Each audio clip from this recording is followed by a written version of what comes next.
Bismillahirrahmanirrahim.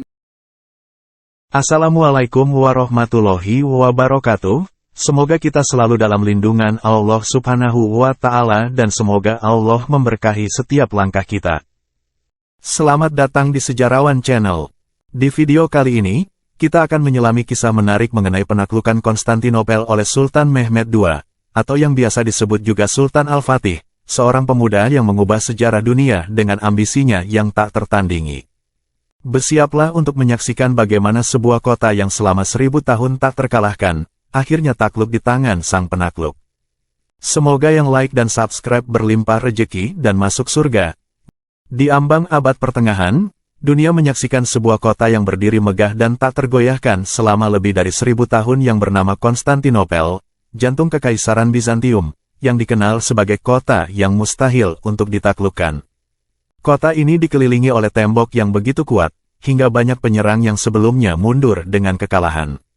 Namun, sejak berabad-abad yang lalu, tepatnya pada tahun 627 Masehi di kota Madinah, Rasulullah telah memberikan sebuah kabar gembira yang terus bergema dalam hati umat Islam.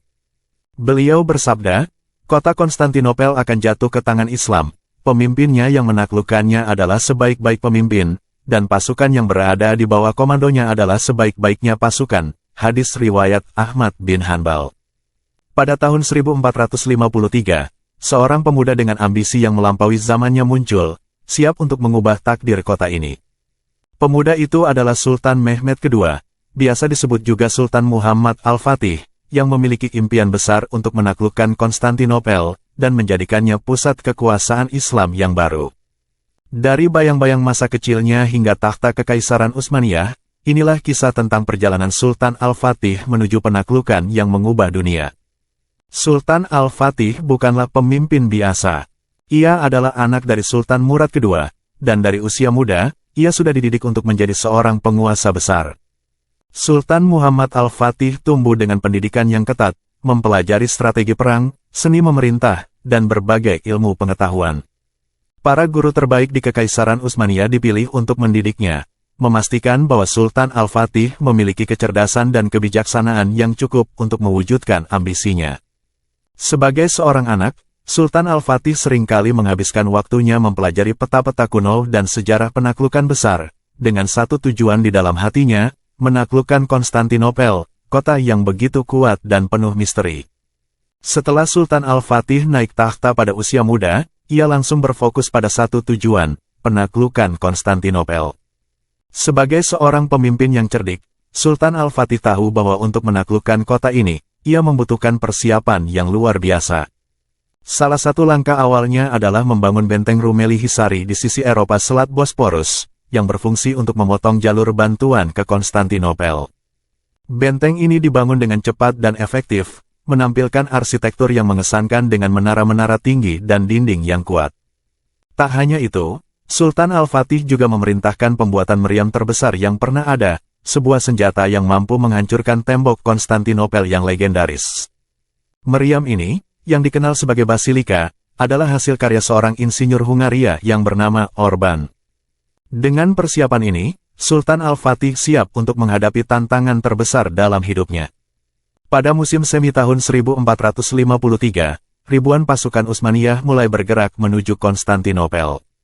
Pemandangan ini adalah sesuatu yang menakjubkan, puluhan ribu prajurit yang berbaris dengan disiplin tinggi, membawa serta berbagai alat pengepungan dan meriam raksasa. Ketika pasukan ini tiba di luar tembok Konstantinopel, mereka mendirikan tenda yang megah dan mulai bersiap untuk pengepungan yang panjang. Suasana tenda dipenuhi dengan aktivitas, penyiapan alat pengepungan, pembagian ransum makanan, dan persiapan strategi. Di sisi lain, di dalam kota, Kaisar Konstantinus XI memperkuat pertahanan terakhirnya. Dia memerintahkan pembangunan benteng tambahan dan penempatan pasukan di titik-titik strategis untuk menghadapi serangan. Hari-hari pertama pengepungan diisi dengan ketegangan yang luar biasa, sementara kedua belah pihak bersiap untuk konfrontasi yang tak terelakkan. Serangan pertama terhadap tembok Konstantinopel dimulai dengan dentuman meriam Basilika yang menggelegar.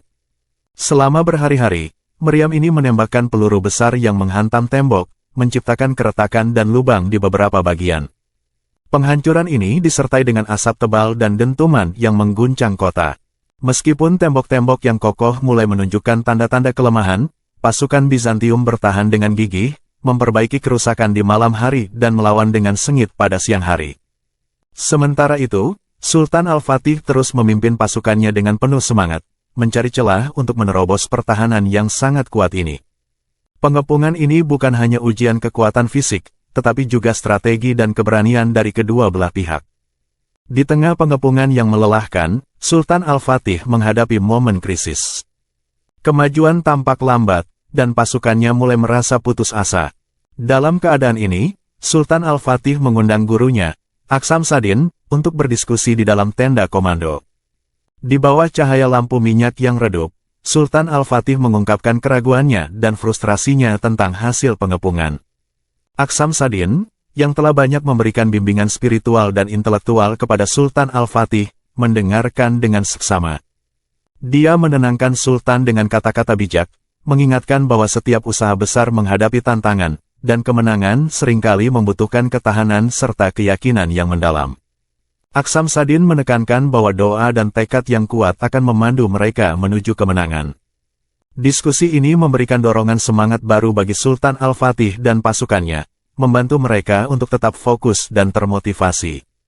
Menyadari bahwa penyerangan melalui darat belum cukup untuk menaklukkan Konstantinopel, Sultan Al-Fatih memutuskan untuk mencoba pendekatan yang berbeda.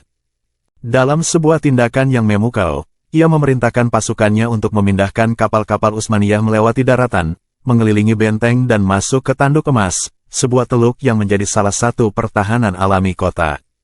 Proses pemindahan kapal ini melibatkan ribuan pasukan dan alat-alat berat. Dengan kecerdikan dan kekuatan kerja keras, mereka berhasil menggeser kapal-kapal besar ini dari hutan menuju pantai menggunakan sistem pengungkit dan kayu. Operasi ini merupakan salah satu prestasi logistik yang paling luar biasa dalam sejarah militer, dan berhasil mengejutkan pasukan Bizantium. Dengan kapal-kapal Utsmaniyah yang kini berada di Tanduk Emas, pengepungan terhadap Konstantinopel menjadi semakin ketat, dan tekanan terhadap pasukan Bizantium semakin meningkat. Menjelang serangan terakhir, Sultan Al-Fatih mengumpulkan seluruh pasukan untuk sholat berjamaah di lapangan terbuka. Momen ini adalah pengingat spiritual dan pemersatu bagi pasukan Utsmaniyah sebelum melancarkan serangan akhir. Mereka berdoa dengan khusyuk, memohon pertolongan dan keberkahan dari Allah Subhanahu wa Ta'ala untuk kemenangan mereka. Suasana khusyuk ini berlangsung dalam keheningan malam yang penuh harapan. Setelah sholat, pasukan melanjutkan persiapan, mengecek peralatan, dan merencanakan taktik serangan terakhir dengan cermat. Semangat dan kesiapan mereka mencapai puncaknya saat matahari terbenam, menandakan bahwa saat-saat penentuan semakin dekat. Setelah berminggu-minggu dalam pengepungan yang penuh dengan ketegangan dan pertempuran sengit, Sultan Al-Fatih memutuskan untuk melancarkan serangan terakhirnya.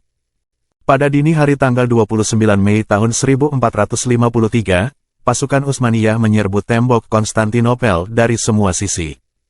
Pasukan Bizantium yang kelelahan mencoba bertahan, tetapi jumlah mereka terlalu sedikit dibandingkan dengan kekuatan Utsmaniyah yang melimpah. Pertempuran sengit terjadi di berbagai sudut kota, dari jalan-jalan sempit hingga benteng-benteng pertahanan. Di tengah-tengah pertempuran, pasukan Utsmaniyah yang telah memasuki kota mencari dan menyerbu bagian-bagian utama. Akhirnya, sebuah unit Utsmaniyah berhasil menemukan celah di tembok kota dan memasuki Konstantinopel. Di jalan-jalan kota, pertempuran sengit terjadi, namun pertahanan Bizantium akhirnya runtuh. Konstantinopel, kota yang selama ini menjadi simbol kejayaan Kekaisaran Bizantium, kini jatuh ke tangan Sultan Al-Fatih. Setelah kemenangan yang gemilang, Sultan Al-Fatih memasuki Konstantinopel sebagai pemenang.